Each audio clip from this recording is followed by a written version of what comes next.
91/2024 കേട്ടത് നമ്മൾ PS നടത്തിയ ഫാം വർക്ക് എക്സാമിന്റെ ക്വസ്റ്റ്യൻ പേപ്പറാണ് നമ്മൾ ചർച്ച ചെയ്യാൻ പോകുന്നത്. നമുക്ക് നേരെ ക്ലാസ്സിലേക്ക് കടക്കാം.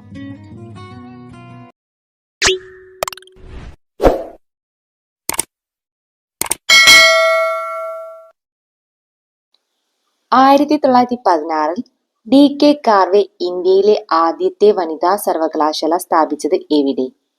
1916 DK കാർവേ ഇന്ത്യയിലെ ആദ്യത്തെ വനിതാ സർവകലാശാല സ്ഥാപിച്ചത് മഹാരാഷ്ട്രയിൽ. 1916 DK കാർവേ ഇന്ത്യയിലെ ആദ്യത്തെ വനിതാ സർവകലാശാല സ്ഥാപിച്ചത് മഹാരാഷ്ട്രയിൽ. ശ്രീമതി നാദിബായ് ദാമോദർ താക്കർ വിമൻസ് യൂണിവേഴ്സിറ്റി എന്നാണ് ഇത് അറിയപ്പെടുന്നത്. 1916 മഹാരാഷ്ട്രയിലെ മുംബൈയിലാണ് DK കാർവേ ആദ്യത്തെ വനിതാ സർവകലാശാല സ്ഥാപിച്ചത്. ബംഗാളിലെ കർഷകർ നടത്തിയ സന്യാസി കലാപം പ്രമേയമാക്കി രചിച്ച നോവലുകളിൽ ശ്രദ്ധേയം. ബംഗാളിലെ കർഷകർ നടത്തിയ സന്യാസി കലാപം പ്രമേയമാക്കി രചിച്ച നോവലുകളിൽ ശ്രദ്ധേയമായത് ആനന്ദമഠം. ബംഗാളിലെ കർഷകർ നടത്തിയ സന്യാസി കലാപം പ്രമേയമാക്കി രചിച്ച നോവലുകളിൽ ശ്രദ്ധേയമായത് ആനന്ദമഠം. പ്രസിദ്ധീകരിച്ച വർഷം 1882. വന്ദേമാതരം എന്ന ഗാനം എടുത്തിട്ടുള്ളത് ആനന്ദമഠം എന്ന കൃതിയിൽ നിന്നാണ്. പ്ലാസി യുദ്ധം ബ്രിട്ടീഷ് ഭരണത്തിന്റെ അടിത്തറ ഇട്ടെങ്കിലും ജാലിയൻ വാലാബാഗ് സംഭവം ബ്രിട്ടീഷ് ഭരണത്തിന്റെ അടിത്തറ ഇളക്കി. ജാലിയൻ വാലാബാഗ് സംഭവത്തെക്കുറിച്ച് ഇങ്ങനെ പ്രതികരിച്ചത്: പ്ലാസി യുദ്ധം ബ്രിട്ടീഷ് ഭരണത്തിന്റെ അടിത്തറ ഇട്ടെങ്കിലും ജാലിയൻ വാലാബാഗ് സംഭവം ബ്രിട്ടീഷ് ഭരണത്തിന്റെ അടിത്തറ ഇളക്കി. ജാലിയൻ വാലാബാഗ് സംഭവത്തെക്കുറിച്ച് ഇങ്ങനെ പ്രതികരിച്ചത് ഗാന്ധിജി.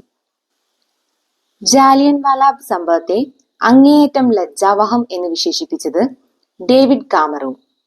ജാലിയൻ വാലാബാഗ് സംഭവത്തെ പൈശാചികമായ സംഭവം എന്ന് വിശേഷിപ്പിച്ചത് വിൻസ്റ്റൺ ചർച്ചിൽ. ദേശീയ പ്രസ്ഥാനത്തിന്റെ നഴ്സറി എന്ന് വിശേഷിപ്പിക്കപ്പെട്ടിരുന്നത് ബംഗാൾ. ദേശീയ പ്രസ്ഥാനത്തിന്റെ നഴ്സറി എന്ന് വിശേഷിക്കപ്പെട്ടിരുന്നത് ബംഗാൾ. ബംഗാൾ വിഭജിച്ച വർഷം 1905 ജൂലൈ 20. ബംഗാൾ വിഭജനം നിലവിൽ വന്നത് 1905 ഒക്ടോബർ 16. ദേശീയ സമരകാലത്തെ പ്രധാന പത്രമായ അൽ ഹിലാലിന് നേതൃത്വം നൽകിയത്. ദേശീയ സമരകാലത്തെ പ്രധാന പത്രമായ അൽ ഹിലാലിന് നേതൃത്വം നൽകിയത് മൗലാന അബ്ദുൽ കലാം ആസാദ്. ദേശീയ സമരകാലത്തെ പ്രധാന പത്രമായ അൽ ഹിലാലിന് നേതൃത്വം നൽകിയത് മൗലാന അബ്ദുൽ കലാം ആസാദ്. ഇന്ത്യൻ ഭരണഘടനയുമായി ബന്ധപ്പെട്ട് തന്നിരിക്കുന്ന ജോഡിയിൽ തെറ്റ് കണ്ടെത്തുക. ഇന്ത്യൻ ഭരണഘടനയുമായി ബന്ധപ്പെട്ട് തന്നിരിക്കുന്ന ജോഡിയിൽ തെറ്റ് കണ്ടെത്തുക. തെറ്റായത് ലക്ഷ്യപ്രമേയം ഡോക്ടർ BR അംബേദ്കർ എന്നതാണ്.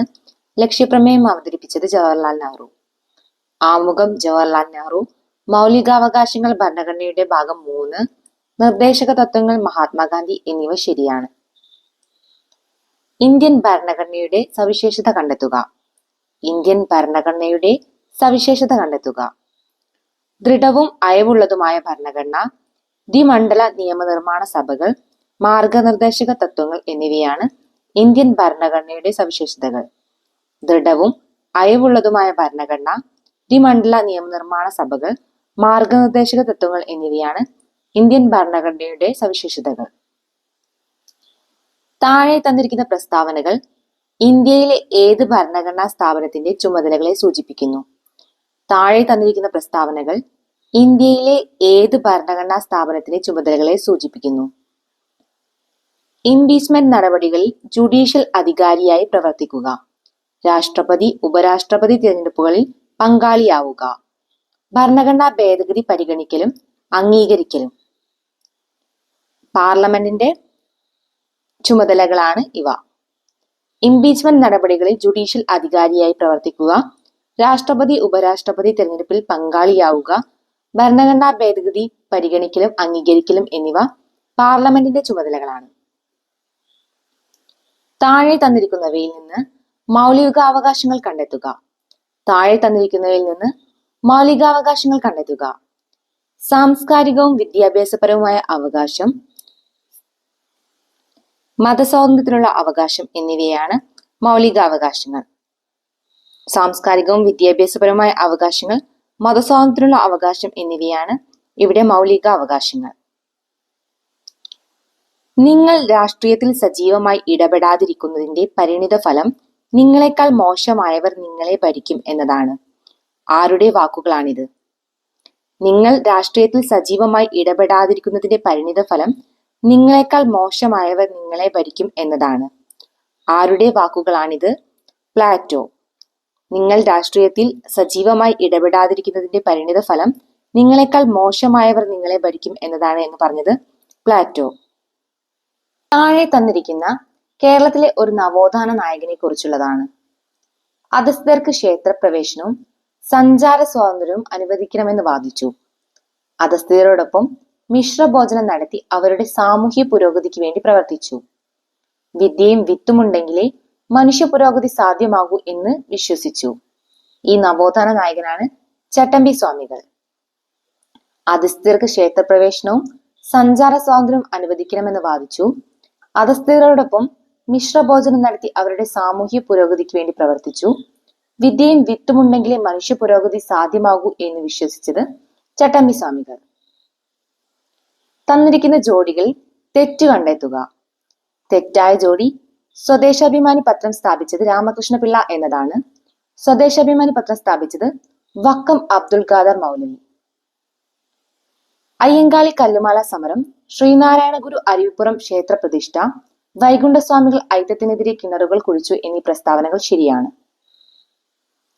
ലണ്ടൻ മിഷൻ സൊസൈറ്റി മിഷണറി സംഘം കേരളത്തിൽ എവിടെയാണ് പ്രവർത്തിച്ചത്? ലണ്ടൻ മിഷൻ സൊസൈറ്റി പ്രവർത്തിച്ചത് തിരുവിതാംകൂറിൽ. ലണ്ടൻ മിഷൻ സൊസൈറ്റി പ്രവർത്തിച്ചത് തിരുവിതാംകൂറിൽ. ചർച്ച് മിഷൻ സൊസൈറ്റി പ്രവർത്തിച്ചത് കൊച്ചിയിലും തിരുവിതാംകൂറിലും. ബാസൽ ഇവാഞ്ചലിക്കൽ മിഷൻ പ്രവർത്തിച്ചത് മലബാറിൽ. വൈക്കം സത്യാഗ്രഹത്തോട് പിന്തുണ പ്രഖ്യാപിച്ച് മന്നത്ത് പത്മനാഭന്റെ നേതൃത്വത്തിൽ സവർണജാഥ നടത്തിയത് എന്ന്? വൈക്കം സത്യാഗ്രഹത്തോട് പിന്തുണ പ്രഖ്യാപിച്ച് മന്നത്ത് പത്മനാഭന്റെ നേതൃത്വത്തിൽ സവർണജാഥ നടത്തിയത് 1924 നവംബർ 1. സവർണജാഥ നടത്തിയത് 1924 നവംബർ 1. ഗാന്ധിജിയുടെ നിർദ്ദേശപ്രകാരമാണ് സവർണജാഥ നടത്തിയത്. ഒന്നേകാൽ കോടി മലയാളികൾ എന്ന ഗ്രന്ഥത്തിന്റെ രചയിതാവ് ആര്? ഒന്നേകാൽ കോടി മലയാളികൾ എന്ന ഗ്രന്ഥത്തിന്റെ രചയിതാവ് EMS നമ്പൂതിരിപ്പാട്. ഒന്നേകാൽ കോടി മലയാളികൾ എന്ന ഗ്രന്ഥത്തിന്റെ രചയിതാവ് EMS നമ്പൂതിരിപ്പാട്. 2024 നിലവിൽ വന്ന ലോക്സഭ എത്രാമത്തെയാണ്? 2024 നിലവിൽ വന്ന ലോക്സഭ 18ാമത്തേതാണ്. 2024 നിലവിൽ വന്ന ലോക്സഭ 18ാമത്തേതാണ്. ഇപ്പോഴത്തെ കേന്ദ്ര വിദ്യാഭ്യാസ മന്ത്രി ആര്? ഇപ്പോഴത്തെ കേന്ദ്ര വിദ്യാഭ്യാസ മന്ത്രി ധർമ്മേന്ദ്ര പ്രധാൻ. ഇപ്പോഴത്തെ കേന്ദ്ര വിദ്യാഭ്യാസ മന്ത്രി ധർമ്മേന്ദ്ര പ്രധാൻ. താഴെ കൊടുത്തിരിക്കുന്നവയിൽ പഞ്ചശീല തത്വങ്ങളുമായി ബന്ധമില്ലാത്ത പ്രസ്താവന ഏത്? താഴെ കൊടുത്തിരിക്കുന്നവയിൽ പഞ്ചശീല തത്വവുമായി ബന്ധമില്ലാത്ത പ്രസ്താവന മൂന്നാമത്തെ പ്രസ്താവനയാണ്. 1954 ചൈനയുമായി അതിർത്തി തർക്കം ഉണ്ടായപ്പോൾ ഇന്ത്യ ചൈനയുമായി ഒപ്പുവെച്ച കരാർ ഇരു രാജ്യങ്ങളുടെയും അതിർത്തിയും പരമാധികാരവും പരസ്പരം അംഗീകരിക്കുക എന്നത് ഇതിലെ പ്രധാന തത്വമാണ്. ജവഹർലാൽ നെഹ്റുവും ചൗവെൻലായുമാണ് കരാറിൽ ഒപ്പുവെച്ചത് എന്നീ പ്രസ്താവനകൾ ശരിയാണ്. 1954 ചൈനയുമായി അതിർത്തി തർക്കം ഉണ്ടായപ്പോൾ ഇന്ത്യ ചൈനയുമായി ഒപ്പുവെച്ച കരാർ ഇരു രാജ്യങ്ങളുടെയും അതിർത്തിയും പരമാധികാരവും പരസ്പരം അംഗീകരിക്കുക എന്നത് ഇതിലെ പ്രധാന തത്വമാണ്. ജവഹർലാൽ നെഹ്റുവും ചൗവെൻലായുമായാണ് കരാർ ഒപ്പുവെച്ചത് എന്നീ പ്രസ്താവനകൾ ശരിയാണ്. താഴെ കൊടുത്തിരിക്കുന്നവയെ കാലഗണനയനുസരിച്ച് ക്രമീകരിക്കുക. താഴെ കൊടുത്തിരിക്കുന്നവയെ കാലഗണനയനുസരിച്ച് ക്രമീകരിക്കുക. ഓപ്ഷൻ എ ആണ് ഉത്തരമായി വരുന്നത്. ഇന്ത്യൻ ദേശീയ ബഹിരാകാശ ഗവേഷണ സമിതി നിലവിൽ വന്നു. ഇന്ത്യൻ ദേശീയ ബഹിരാകാശ ഗവേഷണ സംഘടന നിലവിൽ വന്നു. ആര്യഭട്ട എന്ന ഉപഗ്രഹം വിക്ഷേപിച്ചു. ചന്ദ്രയാൻ ദൗത്യം എന്നതാണ് കാലഗണനയനുസരിച്ചുള്ള ഇവയുടെ ക്രമം. ഇന്ത്യൻ ബഹിരാകാശ ഗവേഷണ പദ്ധതിക്ക് തുടക്കം കുറിച്ച committee Indian National Committee for Space Research, INCOSPAR. INCOSPAR നിലവിൽ വന്നത് 1962 ഫെബ്രുവരിയിൽ. ഇൻഗോസ്പാർ ISRO ആയി മാറിയത് 1969 ആഗസ്റ്റ് 15-ന്. ആര്യഭട്ട വിക്ഷേപിച്ചത് 1975 ഏപ്രിൽ 19-ന്. ചന്ദ്രയാൻ 1 വിക്ഷേപിച്ചത് 2008 ഒക്ടോബർ 22-ന്. ചന്ദ്രയാൻ 2 വിക്ഷേപിച്ചത് 2019 ജൂലൈ 22-ന്. ചന്ദ്രയാൻ 3 വിക്ഷേപിച്ചത് 2023 ജൂലൈ 14-ന്. സ്വതന്ത്രാനന്തര ഇന്ത്യയിലെ പ്രധാന ഇരുമ്പുരുക്കുശാലകളും അവ രൂപീകരിക്കാൻ സഹായിച്ച രാജ്യങ്ങളുമാണ് താഴെ കൊടുത്തിരിക്കുന്നത്. ഇതിൽ തെറ്റായ ജോഡി ഏത്? സ്വതന്ത്രാനന്തര ഇന്ത്യയിലെ പ്രധാന ഇരുമ്പുരുക്കുശാലകളും അവ രൂപീകരിക്കാൻ സഹായിച്ച രാജ്യങ്ങളുമാണ് താഴെ കൊടുത്തിരിക്കുന്നത്. ഇവയിൽ തെറ്റായ ജോഡി ബൊക്കാറോ ഫ്രാൻസ് എന്താണ്? ബൊക്കാറോ റഷ്യയുടെ സഹായത്തോടെ നിലവിൽ വന്നതാണ്. Bhilai Soviet union, Rourkela Germany, Durgapur Britain എന്നിവ ശരിയാണ്. ആസൂത്രണ കമ്മീഷൻ ഇന്ത്യയിൽ നടപ്പിലാക്കിയ 1-ാം പഞ്ചവത്സര പദ്ധതിയുമായി ബന്ധപ്പെട്ട ശരിയായ പ്രസ്താവന ഏത്? 1951 മുതൽ 1956 വരെയാണ് പദ്ധതിയുടെ കാലയളവ്. കാർഷിക മേഖലയുടെ സമഗ്ര വികസനത്തിന് ഊന്നൽ നൽകി ഹറോൾഡ് ഡോമർ മാതൃക എന്നറിയപ്പെടുന്നു എന്നീ പ്രസ്താവനകൾ ശരിയാണ്. 1951, 1956 പദ്ധതിയുടെ കാലയളവ്. കാർഷിക മേഖലയുടെ സമഗ്ര വികസനത്തിന് ഊന്നൽ നൽകി ഹറോൾഡ് ഡോമർ മാതൃക എന്നറിയപ്പെടുന്നു എന്നീ പ്രസ്താവനകൾ ശരിയാണ്. വ്യാവസായിക വികസനത്തിന് ഊന്നൽ നൽകിയ പദ്ധതി 2-ാം പഞ്ചവത്സര പദ്ധതി. അണക്കെട്ടുകൾ ഇന്ത്യയുടെ വികസനത്തിന്റെ മഹാക്ഷേത്രങ്ങളാണ്. ഈ വാക്കുകൾ ആരുടേതാണ്? അണക്കെട്ടുകൾ ഇന്ത്യയുടെ വികസനത്തിന്റെ മഹാക്ഷേത്രങ്ങളാണ് എന്ന് പറഞ്ഞത് ജവഹർലാൽ നെഹ്റു. അണക്കെട്ടുകൾ ഇന്ത്യയുടെ വികസനത്തിന്റെ മഹാക്ഷേത്രങ്ങളാണ് എന്ന് പറഞ്ഞത് ജവഹർലാൽ നെഹ്റു. ഇന്ത്യയുടെ രത്നം എന്ന് മണിപ്പൂരിനെ വിശേഷിപ്പിച്ചതും ജവഹർലാൽ നെഹ്റു. ആംഗലേശ്വർ എണ്ണപ്പാടത്തെ സമൃദ്ധിയുടെ നീരുറവ എന്ന് വിശേഷിപ്പിച്ചത് ജവഹർലാൽ നെഹ്റു. നീതി ആയോഗിന്റെ ഇപ്പോഴത്തെ വൈസ് ചെയർമാൻ ആരാണ്? നീതി ആയോഗിന്റെ ഇപ്പോഴത്തെ vice chairman Suman berry. NITI ആയോഗിന്റെ ഇപ്പോഴത്തെ വൈസ് ചെയർമാൻ സുമൻ ബെറി. ചന്ദ്രയാൻ 3 പേടകം ചന്ദ്രന്റെ ദക്ഷിണ ധ്രുവത്തിൽ ഇറങ്ങിയതെന്ന്? ചന്ദ്രയാൻ 3 പേടകം ചന്ദ്രന്റെ ദക്ഷിണ ധ്രുവത്തിൽ ഇറങ്ങിയത് 2023 ആഗസ്റ്റ് 23-ന്. ചന്ദ്രയാൻ 3 പേടകം ചന്ദ്രന്റെ ദക്ഷിണ ധ്രുവത്തിൽ ഇറങ്ങിയത് 2023 ആഗസ്റ്റ് 23-ന്. താഴെ പറയുന്നവയിൽ ഇന്ത്യയിലെ കിഴക്കൻ മലനിരകളിൽ ഉൾപ്പെടുന്നത് കണ്ടെത്തുക. താഴെ പറയുന്നവയിൽ ഇന്ത്യയിലെ കിഴക്കൻ മലനിരകളിൽ ഉൾപ്പെടുന്നത് കണ്ടെത്തുക. പത്കായിബും മീസോ കുന്നുകൾ, ഗാരോ ഖാസി കുന്നുകൾ എന്നിവയാണ് കിഴക്കൻ മലനിരകളിൽ ഉൾപ്പെടുന്നത്. പത്കായിബും മീസോ കുന്നുകൾ, ഗാരോ ഖാസി കുന്നുകൾ എന്നിവയാണ് കിഴക്കൻ മലനിരകളിൽ ഉൾപ്പെടുന്നത്. ഇന്ത്യയുടെ പടിഞ്ഞാറൻ തീരസമതലവുമായി ബന്ധപ്പെട്ട പ്രസ്താവനകളിൽ ശരിയല്ലാത്തത് കണ്ടെത്തുക. ഇന്ത്യയുടെ പടിഞ്ഞാറൻ തീരസമതലവുമായി ബന്ധപ്പെട്ട പ്രസ്താവനകളിൽ ശരിയല്ലാത്തത് കണ്ടെത്തുക. ശരിയല്ലാത്തത് 2-ാമത്തെ പ്രസ്താവനയും 4-ാമത്തെ പ്രസ്താവനയുമാണ്. റാൺ ഓഫ് കച്ച് മുതൽ കന്യാകുമാരി വരെ കായലുകളും അഴിമുഖങ്ങളും കാണപ്പെടുന്നു എന്നീ പ്രസ്താവനകൾ ശരിയാണ്. റാൺ ഓഫ് കച്ച് മുതൽ കന്യാകുമാരി വരെ കായലുകളും അഴിമുഖങ്ങളും കാണപ്പെടുന്നു എന്നീ പ്രസ്താവനകൾ പടിഞ്ഞാറൻ തീരസമതലത്തെ കുറിച്ചുള്ളതാണ്. ആൻഡമാൻ നിക്കോബാർ ദ്വീപസമൂഹവുമായി ബന്ധപ്പെട്ട പ്രസ്താവനകളിൽ ശരിയായത് കണ്ടെത്തുക. ആൻഡമാൻ നിക്കോബാർ ദ്വീപസമൂഹവുമായി ബന്ധപ്പെട്ട പ്രസ്താവനകളിൽ ശരിയായത് ഏകദേശം 200 ദ്വീപുകൾ ഉൾപ്പെടുന്നതാണ് ആൻഡമാൻ. പ്ലോട്ട് ബ്ലെയർ ആണ് ഈ ദ്വീപസമൂഹത്തിന്റെ തലസ്ഥാനം എന്നിവയാണ്. ഏകദേശം 200 ദ്വീപുകൾ ഉൾപ്പെടുന്നതാണ് ആൻഡമാൻ. പ്ലോട്ട് ബ്ലെയർ ആണ് ഈ ദ്വീപസമൂഹത്തിന്റെ തലസ്ഥാനം എന്നീ പ്രസ്താവനകളാണ് ആൻഡമാൻ നിക്കോബാറുമായി ബന്ധപ്പെട്ടവ. 36 ദ്വീപുകൾ ഉൾപ്പെടുന്നത് ലക്ഷദ്വീപാണ്.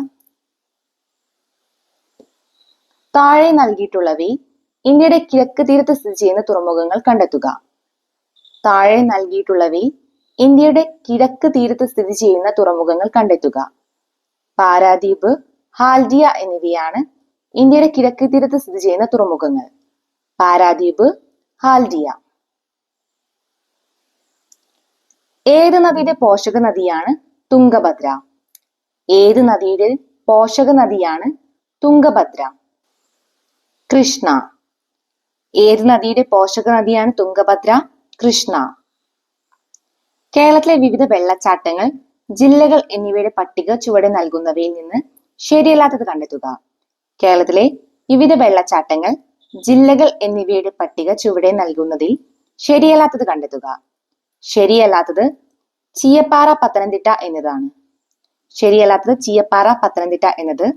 വാഴച്ചാൽ തൃശൂർ, പാലരുവി കൊല്ലം, തുഷാരഗിരി കോഴിക്കോട് എന്നിവ ശരിയാണ്. കേരളത്തിലെ നദികളെ സംബന്ധിച്ച പ്രസ്താവനകളിൽ ശരിയായത് കണ്ടെത്തുക. കേരളത്തിലെ നദികളെ സംബന്ധിച്ച പ്രസ്താവനകളിൽ ശരിയായത് കണ്ടെത്തുക.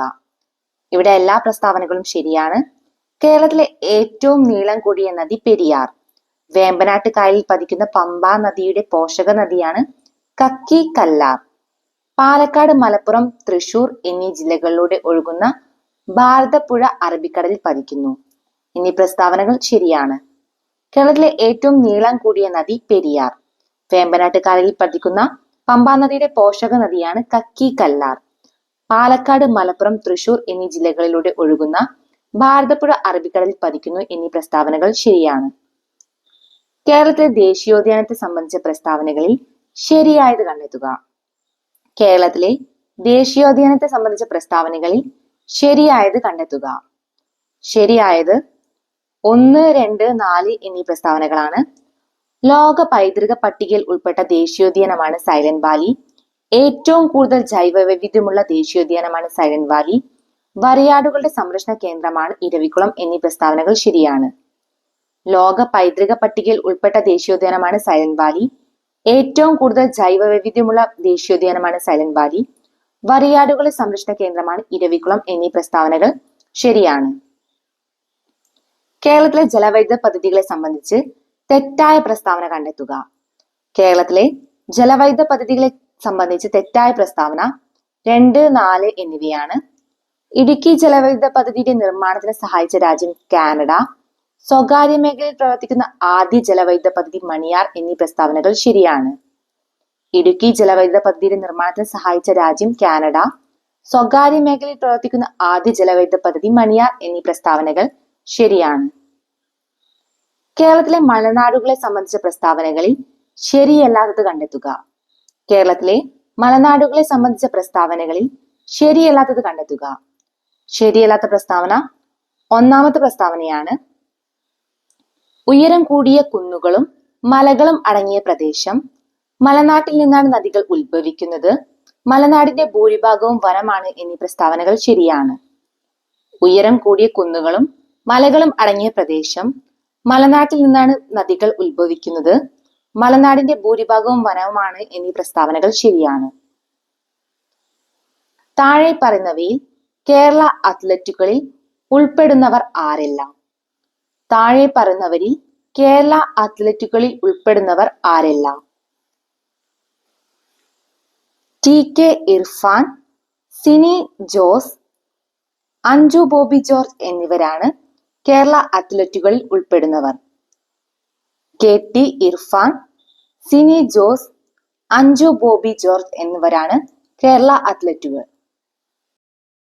കേരളത്തിലെ മത്സ്യബന്ധന മേഖലയുമായി യോജിക്കാത്ത പ്രസ്താവന കണ്ടെത്തുക. കേരളത്തിലെ മത്സ്യബന്ധന മേഖലയുമായി യോജിക്കാത്ത പ്രസ്താവന 2, 3 എന്നിവയാണ്. മത്സ്യഫെഡ് ആരംഭിച്ച വർഷം 1984.